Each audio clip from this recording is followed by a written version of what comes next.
You're a cheater. And you were meant to pay for it. The wrench slipped from my hands when I heard my daughter's voice through the bathroom door, drunk and shaking. I know it's sick, Mom, but that's what happened. I froze, crouched behind the half-torn shower wall where I'd been fixing the busted pipe for 3 hours. Water dripped onto my bare shoulders. My towel hung loose around my waist. Through the gap in the drywall, I could see shadows moving, 2 figures stumbling into the bathroom. Kara, honey, you need to calm down, Mira's voice slurred back. My wife sounded just as drunk as our 19-year-old daughter. Calm down? Kara's laugh turned into a sob. How am I supposed to calm down after what I saw? I pressed my eye closer to the crack in the wall. They were both swaying, Mira gripping the sink counter, Kara wiping tears with the back of her hand. The smell of cheap vodka filled the small space. Baby, sometimes grown-ups make mistakes. Mistakes? Kara's voice shot up an octave. You call screwing my boyfriend a mistake? The words hit me like a sledgehammer to the chest. I must have heard wrong. Must have. Kara, please. I saw you, Mom. I saw you with Devin, in this house. In my bed. The wrench fell completely now, clanging against the exposed pipes. Both women went silent. Dad? Kara called softly. I scrambled to pull myself together, grabbing the wrench and pretending I'd just been working. Yeah, sweetie. Just fixing this pipe. Almost done. The bathroom door opened slightly. Kara's tear-streaked face appeared. Behind her, Mira's reflection in the mirror looked pale, guilty. Can you give us a minute? Kara whispered. I nodded, gathering my tools with shaking hands. As I squeezed past them in the doorway, I caught a glimpse of Mira's phone screen lighting up on the counter. A text notification. The contact photo made my blood freeze. It was Devin, my daughter's boyfriend of 8 months. The kid I'd taught to change oil last summer. The one who called me sir and brought Mira flowers on Mother's Day. The phone screen went dark before I could read the message. I stumbled to the hallway, my mind reeling. 22 years of marriage.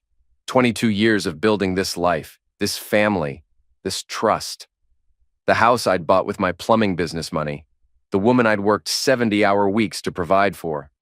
Behind the closed bathroom door, I heard muffled crying. Both voices now, mixing together in a symphony of guilt and shame. I sat on the edge of our bed, still in my towel, staring at the bathroom door. My hands wouldn't stop shaking. The pipe could wait. Everything could wait. Because in that moment, I realized my life as I knew it was over. The question wasn't whether my wife had betrayed me. The question was what I was going to do about it. 3 a.m. Mira lay beside me, finally passed out after stumbling through what she called an explanation. She'd claimed Kara was confused, drunk, imagining things. Her words slurred together as she painted our daughter as an unstable girl, spreading lies. But liars always over-explain. I waited until her breathing deepened into the rhythm of deep sleep. Then I carefully reached across her to the nightstand where her phone sat charging. I knew her passcode, our anniversary date. She'd never changed it in 5 years. The screen lit up, 17 unread messages. Most were from her sister, her book club friends, work colleagues, normal stuff. But scrolling down, I found what I was looking for. Devin, can't stop thinking about today. Devin, when can we meet again? Devin, your husband working late tomorrow? The timestamps made my stomach turn. Some sent while I was in the shower. Others while I was at job sites, crawling under houses, fixing other people's problems while my own world rotted from the inside. I kept scrolling, going back weeks. The messages started innocent enough. Devin asking about Kara's surprise birthday party, coordinating dinner plans. But they shifted, became more intimate, more personal. Mira, you make me feel young again. Devin. Age is just a number, baby. Mira. Jake's at the Morrison job until 8. Come over. I screenshotted everything, sending copies to my own phone as quietly as possible. My hands were steady now. The shock was wearing off, replaced by something colder, something calculating. In her photo gallery, I found what nearly broke me. Pictures from last weekend when I'd been installing a new water heater across town. Mira at what looked like a party, dressed in clothes I'd never seen before, tight, expensive, clothes a 42-year-old mother shouldn't wear to wherever she'd been. And behind her in several shots, Devon's hands on her waist, his face close to her neck. One blurry video that I couldn't bring myself to play. I'd been married to this woman for over 2 decades. I'd held her hand through her father's funeral. Stayed up all night when Kara had pneumonia at age 6. Built her a goddamn garden shed with my own hands last spring, and she'd been screwing our daughter's boyfriend. I set the phone back exactly where I'd found it and lay in the darkness, staring at the ceiling. My mind was already working, already planning. 22 years in the plumbing business teaches you patience. You learn to trace problems back to their source. You learn that quick fixes never hold. This problem needed a permanent solution.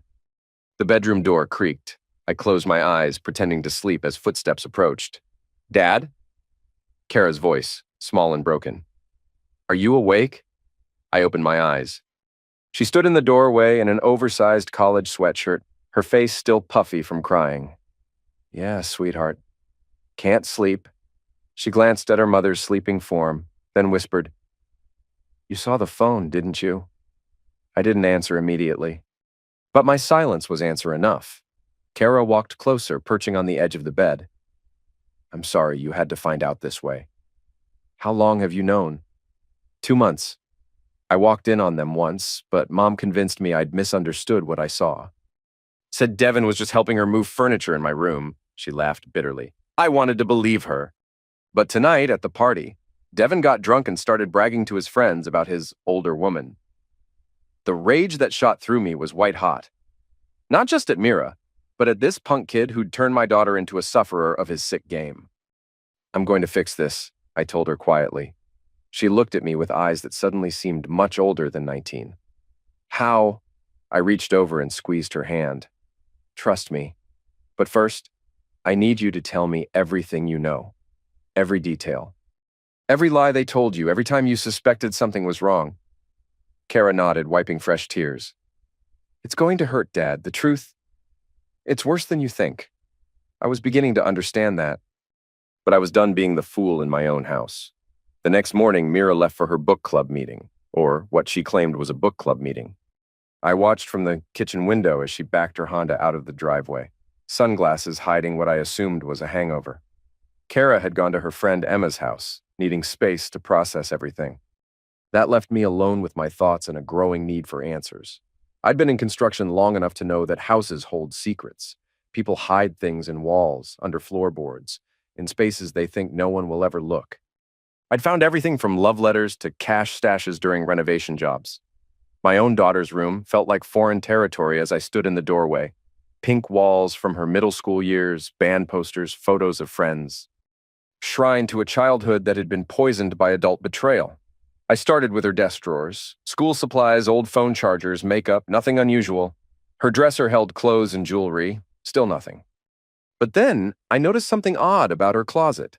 The back wall had a small gap where the baseboards didn't quite meet. I'd installed those baseboards myself 3 years ago, and I'd done better work than that. I knelt down and pressed against the wood. It gave slightly. Someone had removed this section and put it back imperfectly. Behind the panel, wrapped in a plastic bag, was a composition notebook. I opened it to the first page, written in Kara's careful handwriting. "If someone is reading this, it means something happened to me. Or I finally got brave enough to tell the truth about Mom." My hands trembled as I turned the pages. Entries dating back 4 months. March 15th.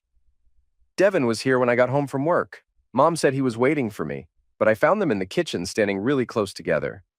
When they saw me, Mom stepped back fast, like she was guilty of something." March 28th. "Found a wine glass with lipstick in Devon's car, not my shade. When I asked him about it, he said his mom had borrowed the car. But his mom doesn't drink wine." April 10th. "Heard Mom on the phone late at night. She was talking in a whisper, saying things like, 'I wish I was your age again, and he doesn't understand me like you do.' When I asked who she was talking to, she said it was her sister, but Aunt Nicole lives in Seattle." The call was local. The entries became more detailed, more desperate. April 20th. "I followed Mom today when she said she was going to the grocery store. She went to the Riverside Motel. I waited in the parking lot for 2 hours. Devon's truck was there the whole time." May 3rd. Confronted Devon directly. He admitted everything. Said Mom came on to him first, that she was lonely and made him feel special. He said it wasn't serious, just physical. Like that makes it better. Like my feelings don't matter. May 15th. Devin begged me not to tell Dad. Said it would destroy the family. Mom doesn't know that I know for sure, but she's been acting weird around me. Buying me expensive gifts. Taking me shopping. Guilt presents. The final entry was dated just 3 days ago, July 20th. I can't take this anymore. Devin thinks he can have both me and Mom. Mom thinks she's getting away with it. Dad deserves to know. But how do I destroy his world? How do I tell him that his wife is sleeping with his daughter's boyfriend? That she's done this before? Because Devin let it slip last night. He said Mom told him stories about other guys. Younger guys. She said it wasn't her first time with someone my age. I closed the journal, my vision blurring with rage. Not just anger at the betrayal, but fury at how my daughter had been carrying this burden alone. How she'd been protecting me while being destroyed by the truth. My phone buzzed. A text from Mira. Book club running late. Don't wait up. I looked at the timestamp. 2:30 p.m. on a Tuesday. What book club meets at 2:30 on a Tuesday? I walked to my bedroom and opened Mira's jewelry box. Hidden under her earrings was a hotel keycard. The Riverside Motel, room 237. The same motel Kara had mentioned in her journal. I pocketed the keycard and headed to my truck. It was time to see exactly what my wife's book club looked like. I didn't go to the motel that day. Instead, I drove to Best Buy and spent $600 I couldn't afford on surveillance equipment. Tiny cameras, GPS trackers, audio recording devices, the kind of stuff private investigators use. If I was going to destroy my marriage, I was going to do it right. With evidence that would hold up in court, custody hearings, anywhere I needed it. That night, I waited until Mira was in the shower and planted the first camera in her car, hidden under the passenger seat. The GPS tracker went inside her purse, sewn into the lining where she'd never think to look. The audio recorder was trickier. I hid it in her favorite coffee mug, the one she took to work every day, the one I'd bought her for our 10th anniversary with World's Best Wife printed on the side. The irony wasn't lost on me. Over the next 3 days, I watched her patterns. The GPS showed she was telling the truth about work. She did go to the insurance office where she'd been employed for 8 years, but on Tuesday and Thursday afternoons, she made detours, always to the same area of town. Always for exactly 90 minutes. The hidden camera in her car captured audio that made me sick. Her voice, I can't keep lying to Jake forever. Devin's voice, so don't lie. Just don't tell him anything. Her, what if Kara says something? Devin, Kara won't say anything. She's too scared of hurting Daddy's feelings. Their laughter after that comment nearly made me punch a hole through my workshop wall. But the recording that changed everything came on Thursday afternoon. Devin, my parents are asking questions. My mom saw us at dinner last week. Mira, what did you tell them? Devin, that you're just Kara's mom. But I don't think they bought it. Mira, maybe we should cool it for a while. Devin, like hell, you're the best thing that's happened to me. Besides, it's not like this is your first rodeo with younger guys. Mira's laugh was sultry, pleased. You're bad. Devin, tell me about the others. Mira, there was this guy when Kara was in high school, her friend's older brother. God, he was beautiful, and before that, my nephew's best friend, college age. They're just so eager to please, you know? So grateful. My hands shook as I listened to my wife describe a pattern of behavior that went back years. She wasn't just cheating. She was a hunter. Targeting young men, probably using her position as an older, experienced woman to manipulate them. I thought about all the times over the years when she'd claimed to be helping Kara's friends with college applications, giving rides to boys who needed transportation, hosting study groups. How many of those interactions had been covers for something else? That night, I confronted Kara with what I'd learned. Your journal mentioned she'd done this before, I said as we sat in my truck outside a Dairy Queen, somewhere Mira couldn't overhear us. Kara nodded, stirring her milkshake without drinking it. Devin wasn't the first. In high school, my friend Sarah's brother Matt started acting weird around me. Said my mom had been texting him, asking him to help with yard work when you were out of town. He seemed scared to talk about it. Why didn't you tell me then? Because I wasn't sure, and because I didn't want to believe my own mother could do something like that. She looked up at me with eyes full of pain. Dad, what if there are others? What if she's been doing this for years and we just never knew? The thought had already occurred to me. How many young men had Mira victimized while I was working to support our family? How many lives had she damaged with her selfish need for attention and control? We're going to find out, I told my daughter. And then, we're going to make sure she never hurts anyone again. But first, I needed to catch her in the act. I needed proof so damning that she couldn't lie her way out of it. I spent that weekend preparing. More cameras, more recording devices, and something else. A plan that would force both Mira and Devin to reveal the full scope of their betrayal. On Monday morning, I kissed my wife goodbye and told her I'd be working late on a commercial job across town. A job that would keep me busy until after midnight. What I didn't tell her was that I'd hired another plumber to handle that job. Because I was going to be busy with something else entirely. I started small. On Tuesday, I sent Devin a text from a burner phone. I know what you're doing with Mrs. Rowan. We need to talk. No response for 3 hours. Then, who is this? Me. Someone who's been watching. Meet me at Central Park, South Entrance, 8 p.m., come alone. I watched from my truck as Devin showed up, nervous and looking around like he expected an ambush.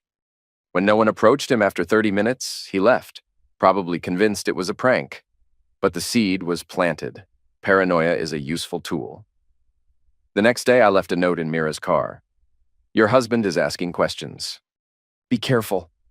I watched her find it through the hidden camera. She went pale, immediately calling someone on her phone. From the GPS tracker, I knew she drove straight to Devin's apartment instead of going to work.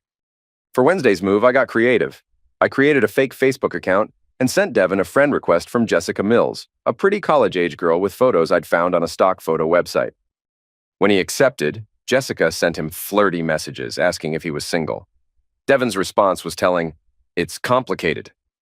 I'm kind of seeing an older woman, but it's not serious."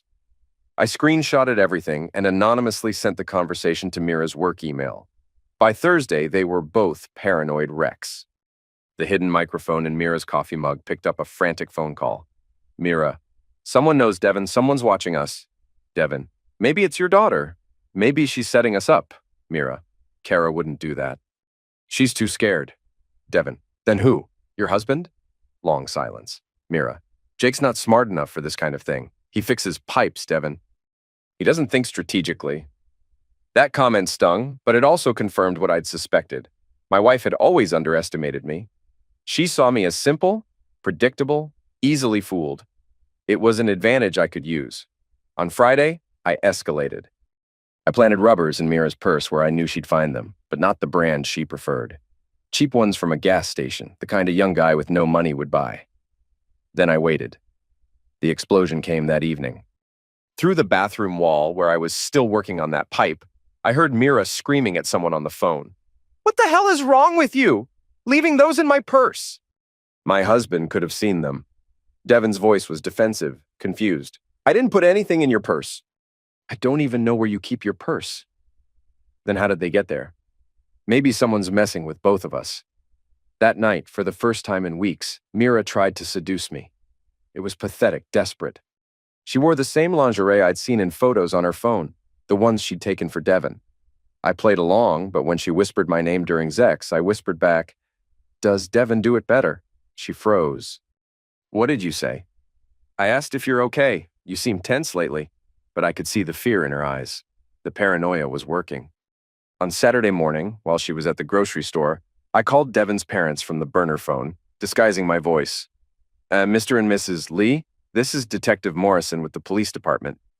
We've received some disturbing reports about your son Devin and an inappropriate relationship with an older woman. Can you come down to the station this afternoon to discuss this matter? I hung up before they could respond. Within an hour, Devin was getting frantic calls from his parents. The GPS tracker showed Mira rushing from the grocery store to Devin's apartment. Everything was falling into place. They were scared, paranoid, turning on each other. They no longer trusted their own judgment or each other's motives. But I wasn't done. The real trap was still to come. On Sunday night, I sent both of them the same message from different burner phones. Tomorrow, 7 p.m., Romano's restaurant on 5th Street. Come alone. It's time to settle this. Neither of them responded, but the GPS tracker showed Mira driving past Romano's twice that evening, probably trying to figure out if it was a setup. It was, but not the kind they were expecting. Because tomorrow night, they weren't just going to face their fears. They were going to face me. I didn't wait for them to show up at Romano's. Instead, I decided to take a more direct approach with Devin. On Monday morning, I posted a Craigslist ad in the Models Wanted section. Photographer seeking male model, 18-25 for fitness magazine shoot. No experience necessary. Good pay. Serious inquiries only. I used a fake email address and waited. Devin responded within 3 hours. Of course he did. The kid was exactly the type. Young, arrogant, convinced of his own attractiveness. His reply included shirtless photos and a cocky message about his modeling potential. I arranged to meet him at the Pineview Motel on the outskirts of town, room 114. Told him the photographer would have equipment set up and contracts ready to sign. Devin showed up exactly on time, carrying a gym bag and wearing his best smile. I watched from my truck as he knocked on the motel room door, checking his hair in the reflection of the window. When he realized no one was answering, he tried calling the number I'd given him. A disconnected line. That's when I got out of my truck. Devin. He spun around, his face going white when he saw me walking toward him across the parking lot. Mr. Rowan? What are you doing here? Waiting for you. I could see his mind racing, trying to figure out how much I knew, what kind of trap he'd walked into. To his credit, he didn't try to run immediately. I don't understand. I'm here for a photo shoot. No, you're here because I lured you here. Just like you lured my daughter into a relationship while you were screwing her mother. The word hung in the air between us. Devin's whole body tensed, ready to bolt. Mr. Rowan, I think there's been a misunderstanding. The only misunderstanding was me thinking you were a decent kid. I pulled out my phone and showed him one of the screenshots from Mira's messages. His own words, talking about older women tricks. Devin's shoulders sagged. He knew he was caught. How long? I asked. Mr. Rowan, please, I can explain. How long have you been sleeping with my wife? He looked around the parking lot like he was planning an escape route. 3 months, maybe 4, but it didn't mean anything. It just happened. Things like that don't just happen. Someone makes a choice. Someone pursues it. Someone decides that betraying a family is worth a few hours of fun. She came on to me first, he said quickly. I swear to God, Mr. Rowan. I was just dropping Kara off after a movie, and Mrs. Rowan asked me to help her move some furniture. She started talking about how lonely she was, how you were always working, how she felt like she was invisible. The classic hunter move. Make the sufferer feel special, needed, guilty for not helping. And you believe that justified cheating with your girlfriend's mother? I know how it sounds, but how many others, Devin? What? How many other older women? How many other girlfriends' mothers? How many marriages have you helped destroy? None. This was the first time. I swear. I'm not some kind of serial cheater, but she is. That stopped him cold. Your wife told me about others, I continued.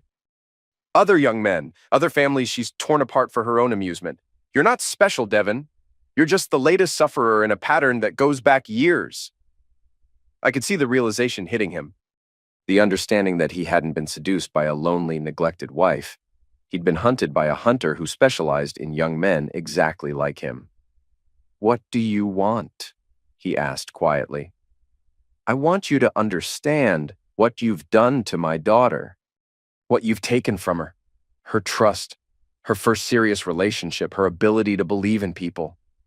I never meant to hurt Kara. But you did. Every time you kissed her after being with her mother. Every time you lied to her face. Every time you let her believe she was crazy for suspecting something was wrong. Devin's face crumpled. For the first time, he looked like what he really was. A stupid kid who'd gotten in way over his head. I'm sorry, he whispered. Sorry doesn't fix what you broke. I pulled out a digital recorder and set it on the hood of his car. Here's what's going to happen. You're going to tell me everything. Every detail of your relationship with my wife. Every lie you told my daughter. Every time you two met, what you did, what she said about me and Kara. Why? Because if you don't, I'm going to make sure everyone knows what kind of person you really are. Your parents, your friends, your employers, every college you might want to attend. I'll make sure that whenever someone Googles your name, They find out you're the kind of man who seduces older women and betrays teenage girlfriends. It was a bluff, but Devin didn't know that. He looked at the recorder, then at me, then at the empty parking lot around us. If I tell you everything, what happens then? Then you disappear from our lives forever. You break up with Kara, you stop contacting my wife, and you never come near my family again. Devin nodded slowly. And if I don't? I stepped closer to him. Then I stopped being civilized about this. He picked up the recorder with shaking hands. Where do you want me to start? 3 days later, I had everything I needed. Devin's confession on tape, photos and messages from Mira's phone, bank records showing the money she'd been spending on hotel rooms and gifts for her boy toy. But I wasn't ready to end this quietly. Too many people had been hurt.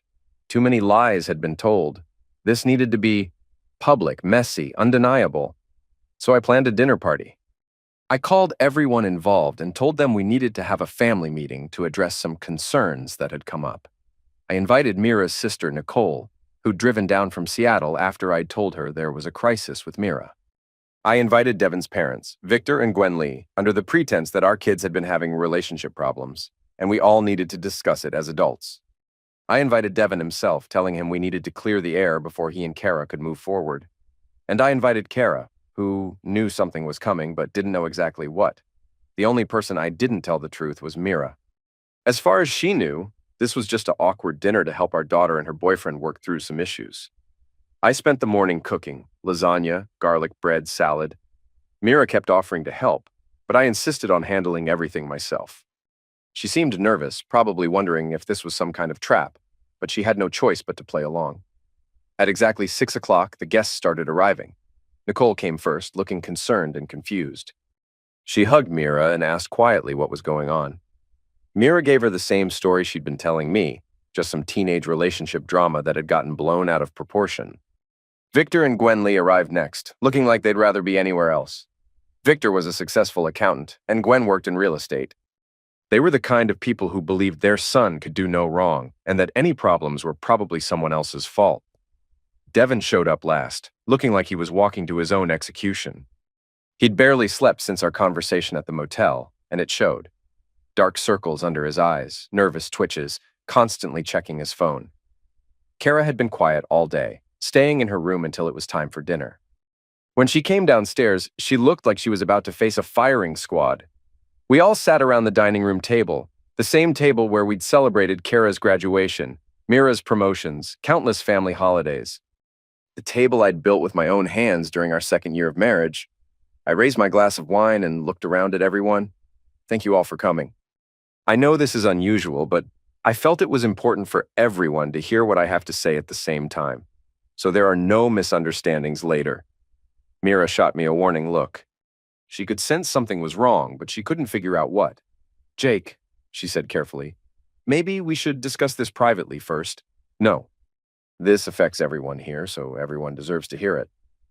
I reached under my chair and pulled out a laptop computer. I've been doing some investigating lately. Some research into the problems our family has been having. Devin went completely pale.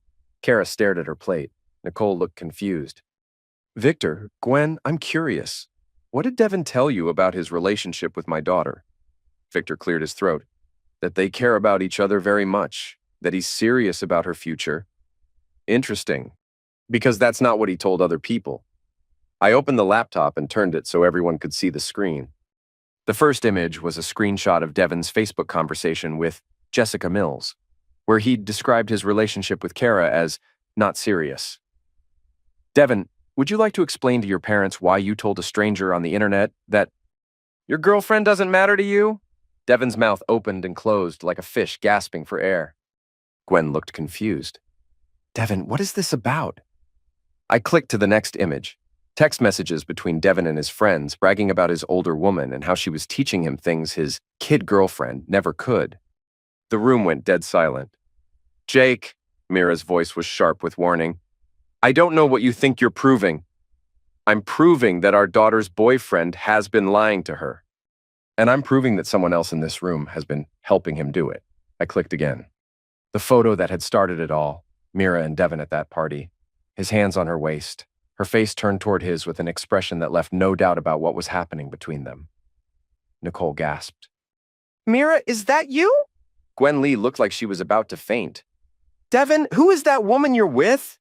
Devin couldn't speak. He just stared at the laptop screen like it was showing his death warrant.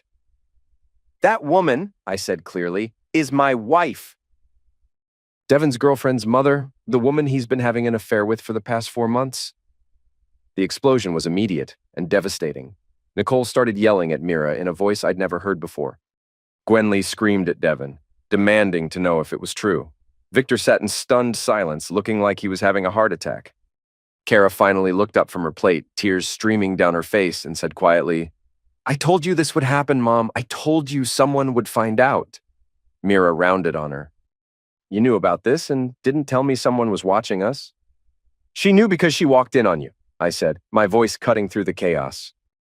"My 19-year-old daughter has been carrying the burden of your betrayal for months, trying to figure out how to protect me from the truth." I clicked to the next image, excerpts from Kara's journal, the entries where she documented her suspicions and her pain. While you were busy screwing around with a boy barely older than our daughter, she was having panic attacks about whether to destroy her father's world by telling him what kind of woman he'd married. Mira stood up abruptly, her chair falling. "Backward? I don't have to listen to this." "Yes, you do, because I'm not finished." I clicked again. The audio recording from Devin's confession at the motel began to play through the laptop speakers. Devin's voice, shaky but clear. "It started about 4 months ago. Mrs. Rowan asked me to help her move some furniture when Mr. Rowan was at work. She started talking about how lonely she was, how ignored she felt. She said I made her feel young again, like she was attractive." Gwen Lee made a sound like a wounded animal. Oh my God, Devin, how could you?" The recording continued. "She told me about other guys, other young men she'd been with over the years. She said I was special, but that it wasn't her first time with someone my age." Nicole turned to stare at her sister with an expression of pure disgust. "Other guys? Mira, how many times have you done this?" But I wasn't done. I clicked to the final image. Bank statements showing withdrawals for hotel rooms, restaurant dinners, gifts, all paid for with money from our joint account. Money I'd earned fixing other people's problems while my wife created her own. "This is what betrayal looks like in dollars and cents," I said. $3,000 in 4 months. Money that should have gone toward Kara's college fund, toward our mortgage, toward our future. Instead, it paid for motel rooms and expensive dinners for my wife and our daughter's boyfriend. Victor Lee finally found his voice.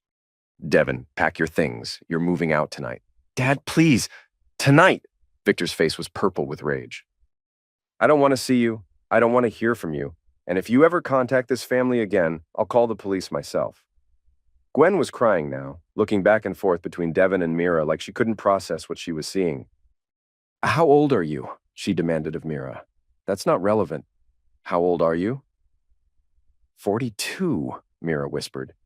42 years old, seducing my 20-year-old son. You're a hunter. You're a sick, twisted hunter." Nicole stood up slowly, her face pale. "I need to tell you something, Jake. Something I should have told you years ago, but I hoped I was wrong." The room went quiet again, everyone looking at her. "When Kara was in high school, there was a boy, Matt Harrison, Sarah Harrison's older brother. He came to me after something happened. He said Mira had been texting him, asking him to come help with yard work when you were out of town. He said she'd tried to seduce him, but he was scared and ran away." My hands clenched into fists. "Why didn't you tell me?"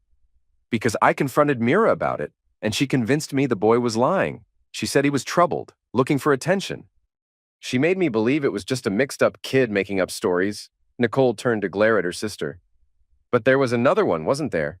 Before Matt, that friend of our nephew Tommy. What was his name?" "Brandon?" Mira's face went completely white. "Brandon Mills," Nicole continued. 21 years old, going through a rough patch after his father died. You swooped in like a vulture, didn't you? Offering comfort, playing the understanding older woman. His mother told me he had a nervous breakdown after whatever happened between you two. She never knew why. "That's enough," Mira said, but her voice had no strength behind it. No, it's not enough, because there were probably others, other young men whose lives you've damaged with your sick need for control and attention. I looked around the table at the wreckage of what had been my family dinner. Devin was openly sobbing now, his parents looking at him like he was a stranger. Kara sat frozen, watching her world collapse in real time. And Mira looked like a trapped animal, her eyes darting between the faces, staring at her with disgust and contempt. I have one more thing to show you, I said quietly. I reached into my jacket pocket and pulled out a manila envelope. From it, I extracted divorce papers, already filled out, already signed by me, needing only her signature to make it official. These papers give me full custody of Kara, based on your documented pattern of carnivory behavior toward young men. They also require you to undergo psychological evaluation and counseling before you're allowed any unsupervised contact with minors. I slid the papers across the table to her. You can sign them now, in front of witnesses, and leave this house tonight with some small amount of dignity intact. Or you can fight me in court, where all of this evidence will become public record. Mira stared at the papers like they were covered in poison. Jake, please. We can work this out. We can go to counseling. We can fix this. There's nothing to fix. This isn't a marriage problem or a communication issue. This is a character problem. You're a hunter who targets young men, and I won't have that around my daughter. Our daughter, she corrected desperately. No, my daughter. You lost the right to call her that when you decided to sleep with her boyfriend. I stood up and walked to a cabinet in the corner of the room. From it, I pulled out a thumb drive. Kara, this contains copies of everything. The photos, the messages, the recordings, the bank statements. If your mother ever tries to contact you or manipulate you again, if she ever tries to rewrite history or make you doubt what really happened, you have proof. Kara took the thumb drive with shaking hands. Nicole stood up abruptly. Kara, pack a bag. You're coming home with me to Seattle until this gets sorted out. That's not necessary, Mira started. Yes, it is, Nicole snapped. Because I don't trust you around any young person anymore. Including your own daughter. Devin's parents were already heading for the door, Victor pulling his son along like he was contaminated. We'll pay for any therapy Kara needs, Gwen called back over her shoulder. And we're truly sorry for what our son did to your family. The door slammed behind them. I looked at Mira, still sitting at the table with the divorce papers in front of her. You have 1 hour to pack whatever you can fit in your car. After that, I'm changing the locks. Jake, this is my house too. No, this house is in my name only. The deed, the mortgage, everything. You never bothered to contribute anything but your insurance job salary, which barely covered your own expenses. It was true. I'd bought the house with money saved from my plumbing business before we got married. I'd paid for every improvement, every repair, every upgrade with my own labor and earnings. Mira finally seemed to understand that she had no cards left to play. She picked up a pen with trembling hands and signed the divorce papers. As she stood to leave, she looked at Kara one last time. Baby, I hope someday you'll understand. Understand what? Kara's voice was cold, older than her 19 years. That you destroyed our family for a few hours of excitement? That you traumatized me for months because you couldn't keep your hands off my boyfriend? That you've probably done this to other families and never cared about the damage you caused? Kara stood up, tears streaming down her face, but her voice steady. I hope I never understand that, Mom. Because understanding that would mean becoming someone like you. Mira left without another word. The house felt empty without Mira's presence, but not in a sad way. More like the feeling you get when a fever finally breaks, exhausted but clean. Nicole had taken Kara back to her hotel for the night, planning to drive to Seattle in the morning.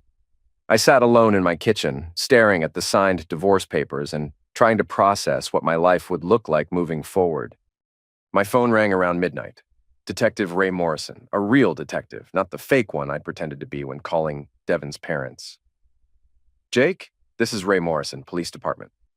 I hate to bother you this late, but I got a call from a Victor Lee about some kind of situation involving your family. My stomach dropped. Had Devin's father decided to press charges against me for the motel confrontation? What kind of situation?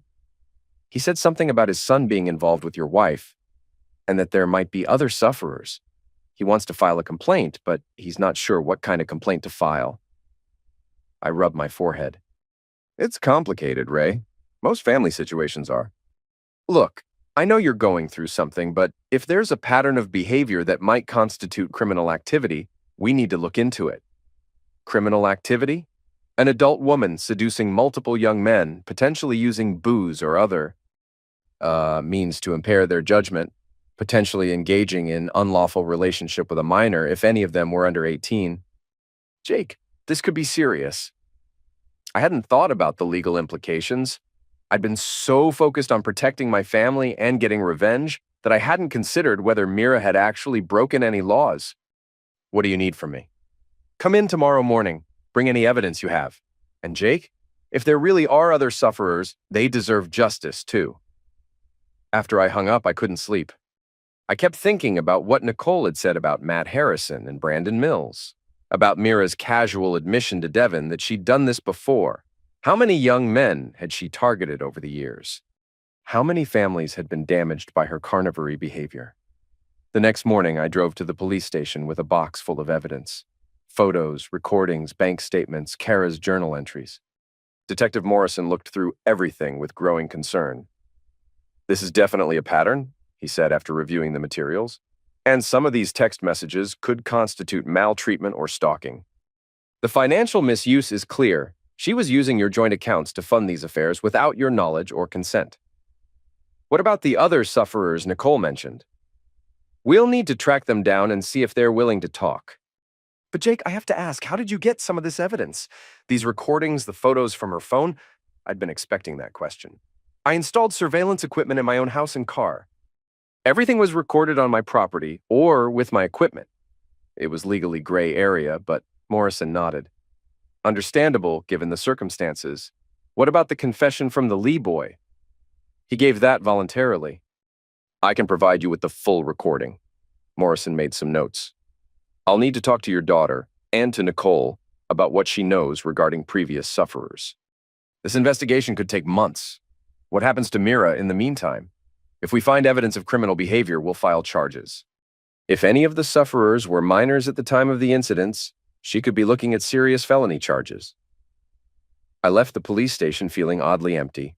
I'd gotten my revenge, protected my daughter, and exposed Mira's pattern of misuse. But victory felt hollow when you realized how many people had been hurt along the way. That afternoon, Nicole called from Seattle. Jake, I've been making some phone calls about Mira's past. What did you find? I contacted Brandon Mills's mother. She's willing to talk to the police, and I found Matt Harrison. He's in college now, but he remembers what happened. He said he's been afraid to tell anyone because he thought no one would believe him. Jesus, there's more. I called our cousin in Denver, asked her if she remembered anything unusual about Mira's behavior when we visited there 5 years ago. She said there was a young man who worked at their country club, maybe 22 or 23. He quit suddenly after Mira's visit, and when she asked him why, he said he didn't feel comfortable around certain members anymore. The scope of Mira's carnivory behavior was becoming clear. It wasn't just opportunistic cheating, it was a deliberate pattern of seeking out and targeting vulnerable young men. How many, Nicole? How many lives has she damaged? I don't know. But I think we're going to find out. That evening, I got a call from Victor Lee. Mr. Rowan, I wanted to apologize again for my son's behavior, and I wanted you to know we've convinced him to speak with the police. He's going to tell them everything he knows about your wife's activities. How is he doing? Not good. He's finally realizing that he wasn't seduced by a lonely housewife. He was targeted by a hunter. The therapist we found says this kind of manipulation can cause long-term psychological damage. Another sufferer. Another life altered by Mira's selfish need for control and excitement. Mr. Lee, I hope you know that I don't blame Devin entirely for what happened. He's young and she's had years of practice at this. You're more forgiving than I would be in your position. After I hung up, I sat in my empty house and tried to process everything that had happened. In less than a week, I'd gone from being a betrayed husband to being part of a criminal investigation into my wife's carnivory behavior. The phone rang again. This time it was Kara calling from Seattle. Dad, Aunt Nicole told me about the police investigation, about the other sufferers. How are you handling that? I don't know. Part of me feels guilty. Like, maybe if I'd spoken up sooner, I could have prevented this from happening to Devin and whoever comes next. Kara, this is not your fault. You were a sufferer, too, manipulated and silenced by someone who should have been protecting you. I know. But it still hurts. We talked for another hour, and for the first time since this whole nightmare began, I felt like my daughter and I might be able to rebuild our relationship, maybe even make it stronger than it had been before. But first, we had to see justice done, and I was beginning to understand that my personal revenge was just the beginning of a much larger reckoning. 2 weeks later, Detective Morrison called with an update. We've identified 4 additional sufferers spanning the last 8 years, all young men between ages 19 and 23, all approached by your wife in similar circumstances. She positioned herself as a helpful older woman, then gradually escalated to sexual contact. Are they pressing charges? 3 of them are. The 4th moved out of state and doesn't want to get involved, but he confirmed the pattern of behavior. What are the charges? Sexual battery, stalking, financial fraud, and contributing to the delinquency of minors. 2 of the sufferers were 19 at the time, which is legal but still problematic given the power dynamic. But one sufferer, the Harrison boy, was 17 when the initial contact occurred, even though the sexual contact didn't happen until after he turned 18. I felt sick. 17? She'd been grooming him for months, sending inappropriate messages, buying him gifts, isolating him from his family, classic hunter behavior. Where is Mira now? That's the problem. She's disappeared. The address she gave when she left your house was fake. Her bank accounts have been emptied. Her cell phone is disconnected. My blood ran cold. You mean she's running? We think so. We've issued a warrant for her arrest, but she had a 2-week head start. She could be anywhere by now. I hung up feeling frustrated and angry. After everything I'd done to expose her, after all the evidence I'd gathered, Mira had managed to escape justice by simply disappearing. That night, I couldn't sleep.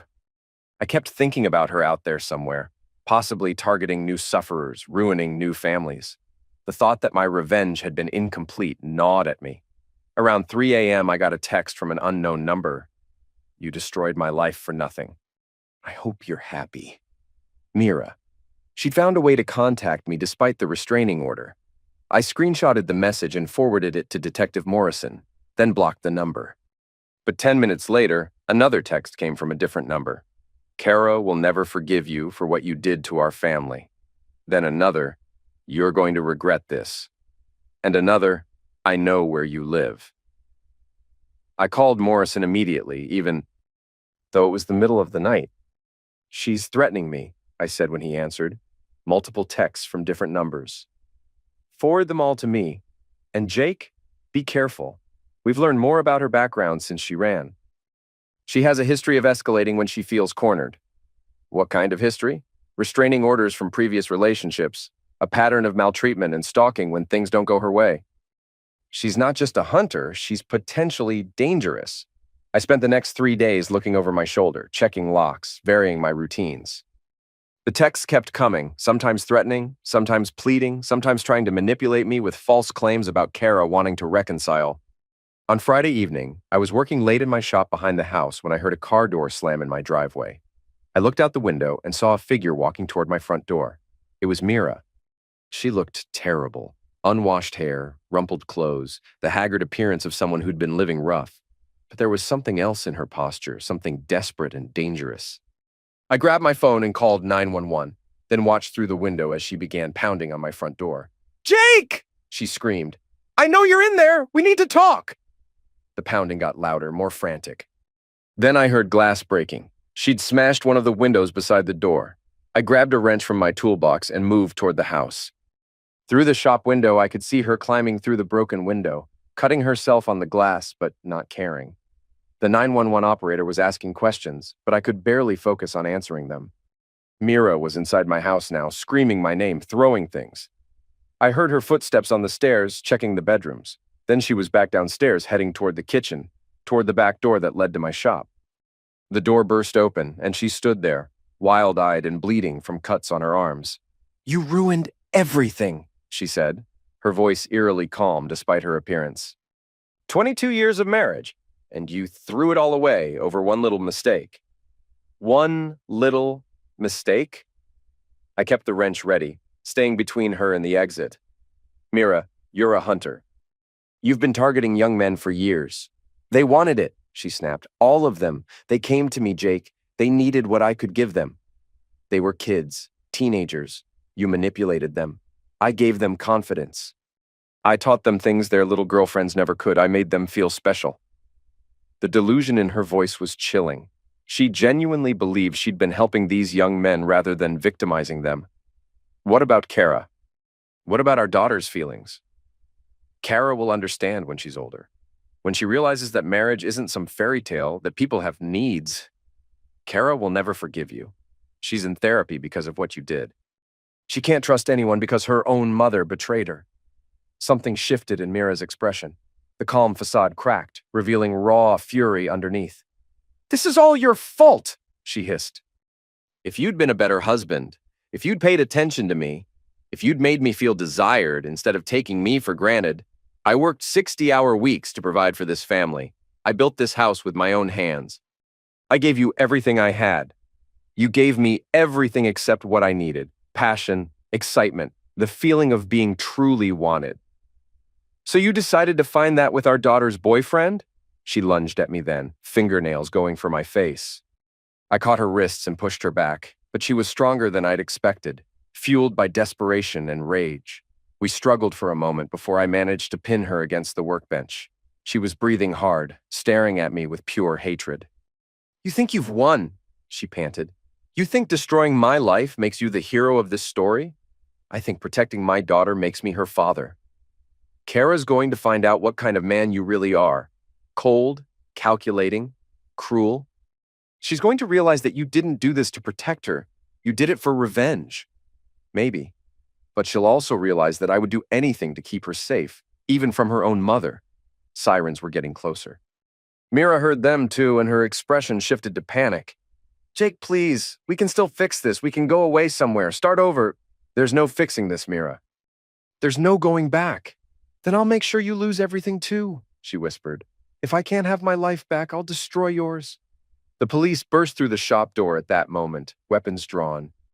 I released Mira's wrists and stepped back, hands visible. "She broke into my house," I told them quickly. "She's been sending threatening messages." They handcuffed Mira as she screamed threats and accusations, claiming I'd attacked her, that I'd manipulated the evidence, that I was the real hunter. Detective Morrison arrived as they were loading her into the patrol car. "It's over, Jake," he said quietly. "She'll be held without bail pending trial." "The evidence is overwhelming. She's not getting out of this." I watched the patrol car disappear down my street, taking Mira out of my life forever, but I knew it wasn't really over. The damage she'd caused would ripple through dozens of lives for years to come. The young men she'd victimized would need therapy and time to heal. Kara would need to rebuild her ability to trust. And I would need to figure out how to live with the knowledge that the woman I'd loved and trusted for over 2 decades had been a hunter all along. 6 months later, I stood in a courtroom and watched a judge sentence Mira to 8 years in prison. She'd pled guilty to multiple counts of sexual battery, stalking, financial fraud, and violation of restraining orders.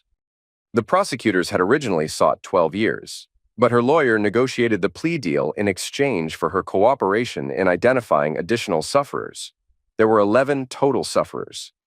11 young men whose lives had been damaged by my wife's carnivory behavior over the course of nearly a decade.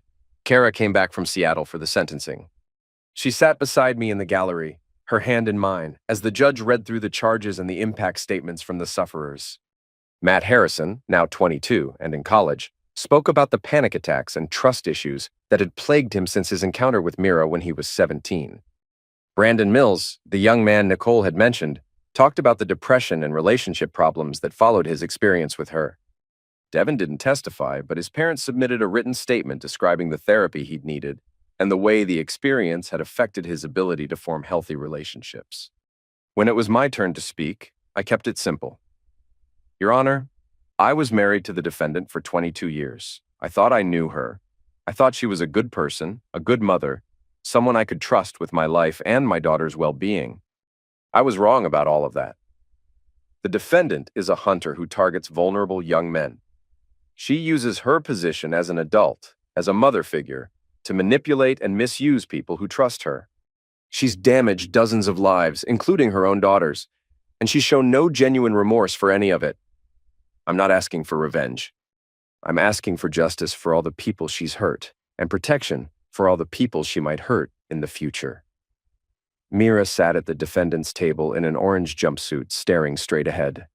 She didn't look at me, didn't look at Kara, didn't acknowledge the pain described in the sufferer impact statements.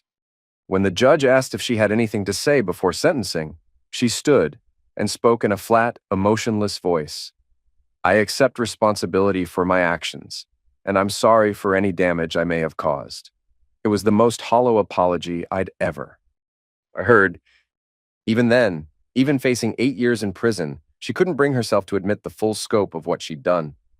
After the sentencing, Kara and I walked out of the courthouse together. The media was waiting. The case had attracted attention because of the pattern of misuse and the number of sufferers. "How do you feel about the sentence?" a reporter asked. I looked into the camera and said, "I feel like justice was served." But no sentence can undo the damage that was done to the sufferers, or give back the innocence that was stolen from them. That evening, Kara and I had dinner at a small restaurant near my house. She was planning to stay for a few more days before returning to Seattle, where she'd enrolled in college and was living with Nicole. "Are you okay with the sentence?" I asked her. "I think so. 8 years feels like a long time, but when I think about all the people she hurt," Kara shook her head. "I just keep wondering how I lived with her for 19 years and never really knew who she was. People can hide their true nature for a long time, especially when they're practiced at manipulation. Do you think she'll try to contact me when she gets out? Not if I have anything to say about it. And by then, you'll be an adult with your own life. You'll have the strength to handle whatever she tries." Kara nodded, but I could see the fear in her eyes. The knowledge that her mother would eventually be released, that this chapter of our lives had an expiration date. "Dad, I want you to know that I don't blame you for any of this. What you did, exposing her, gathering the evidence, making sure she faced justice, it was the right thing. I'm not sure about that. I think part of it was revenge. I wanted to hurt her the way she'd hurt us. Maybe, but you also protected me, and you protected other potential sufferers. That matters more than your motivations." We drove home in comfortable silence. When we got to the house, Kara went upstairs to pack for her flight back to Seattle. I sat in my kitchen looking around at the space I'd built with my own hands. Felt different now, cleaner, like a house where secrets couldn't survive. My phone buzzed with a text from Nicole. "How did it go today?" I typed back, 8 years. It's over." "How's Kara handling it?" "Better than I expected. She's stronger than I gave her credit for." "She gets that from you." I smiled at that. Maybe Kara would be okay. Maybe we both would. Over the next year, I slowly rebuilt my life. I expanded my plumbing business, taking on bigger commercial jobs.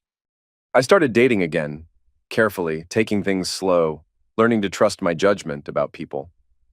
Kara visited every few months, and we talked on the phone regularly. She was thriving in college, studying psychology with the goal of becoming a counselor for misuse sufferers. She'd found a way to turn her trauma into purpose. Devin had moved to another state for college. His parents sent me a Christmas card with a note saying he was doing better, that therapy had helped him understand that he'd been victimized rather than seduced. Some of the other sufferers reached out to me over the months following the trial. They wanted to thank me for having the courage to expose Mira's pattern of misuse. Several had started their own therapy and were working to rebuild their lives. Detective Morrison told me that Mira was having a difficult time in prison. Inmates didn't look kindly on child hunters, even when the sufferers were technically adults. She'd been moved to protective custody after being attacked by other prisoners. I felt no satisfaction in that news. I'd gotten my revenge, but it hadn't brought me the closure I'd expected. The real healing had come from rebuilding my relationship with Kara and helping other sufferers find justice. 2 years after the trial, I got a letter from Mira in prison. The return address made my stomach turn, but I read it anyway. "Jake, I know you probably don't want to hear from me, but I needed to tell you that I understand now what I did wrong. The therapy here has helped me see that I was using those young men to fill a void in my own life, and that I hurt everyone in the process. I don't expect forgiveness, but I want you to know that I'm genuinely sorry for what I put you and Kara through. You were a good husband, and I was a terrible wife. I hope you found happiness without me. Mira, I read the letter twice, then threw it in the trash. Some people might have seen it as a genuine apology, a sign that Mira was finally taking responsibility for her actions. But I'd lived with her lies for too long to believe that change was possible. The letter was probably just another manipulation, another attempt to make herself look sympathetic, in case it helped with parole hearings down the road. I never responded. I never wanted to hear from her again. 3 years after the trial, I married a woman named Sarah who worked as a nurse at the local hospital. She knew my whole story, understood my baggage, and loved me anyway. Kara was my best woman at the small ceremony.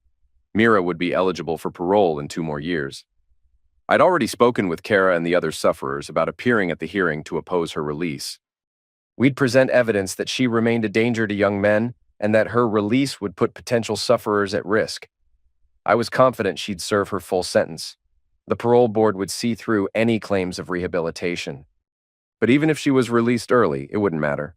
I'd won the only battle that counted. I'd protected my daughter and ensured that other young men wouldn't suffer the same fate as her previous sufferers. Mira had lost everything. Her family, her freedom, her reputation, her future. She'd spend the rest of her life as a registered sex offender, unable to live near schools or youth programs, constantly monitored by law enforcement. She'd made her choices, and now she was living with the consequences. I'd made my choices too. I'd chosen justice over revenge, protection over retaliation, truth over comfortable lies. And unlike my ex-wife, I could live with the consequences of my decisions. Standing in my backyard on a Saturday morning, watching Sarah plant flowers in the garden I'd built for Mira years ago, I realized that some stories don't have redemption arcs. Some people don't change, don't grow, don't learn from their mistakes. Mira was one of those people. She'd chosen her path and walked it willingly, destroying lives along the way. But I'd chosen a different path. I'd chosen to be the kind of man my daughter could be proud of, the kind of man who stood up for sufferers and fought for justice. In the end, that was the only redemption that mattered. The end